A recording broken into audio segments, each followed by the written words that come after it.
Ilang barangay sa Dagupan City nakararanas ng pagbaha dahil sa high tide at tubig na nagmumula sa Sinukalan River. Sundan sa report ni Jasmine Gabriel Galban.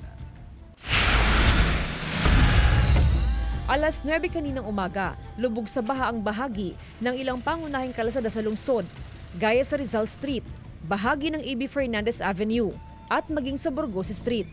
Pinasok na rin ng tubig ang ilang stalls, gaya ng kantina na ito. Dahil sa halos araw-araw na pagbaha, nakapatong na sa mas mataas na lugar ang appliances gaya ng refrigerator. Ang mga empleyado sa kantina nakabota na. Mahirap po talaga, ma'am. Minsan malakas, minsan po mahina. Ang ilang negosyante tuloy-tuloy na sa pagpapatambak ng mga stall. Ang tubig dyan hanggang hita. Kasi buwaba na ng buwaba ito. Kaya kailangan magtambak. Kailangan talaga magtambak. Ngayon lang kami nakapagtambak. Kasi una, ginusto na namin tambakan ito nung una, mahal ng panambak. Sa monitoring ng Public Alert Response and Monitoring Center o PARMC Dagupan, high tide ang dahilan ng pagbaha sa sentro ng kalakalan sa syudad.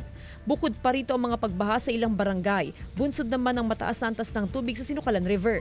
Since Sinukalan nga is na-reach niya yung spilling level niya, isa din ho yun contributory factor kung bakit merong tubig. Ayon sa PARMC, posibleng maranasan pa ang high tide hanggang sa buwan ng Nobyembre. Actually, ang high tide natin, diretso pa rin buong October and up to November. For this week, nasa below 1 meter tayo. Ngayong linggo, inaasahang aabot pa sa halos 1 metro ang tide level sa Dagupan City.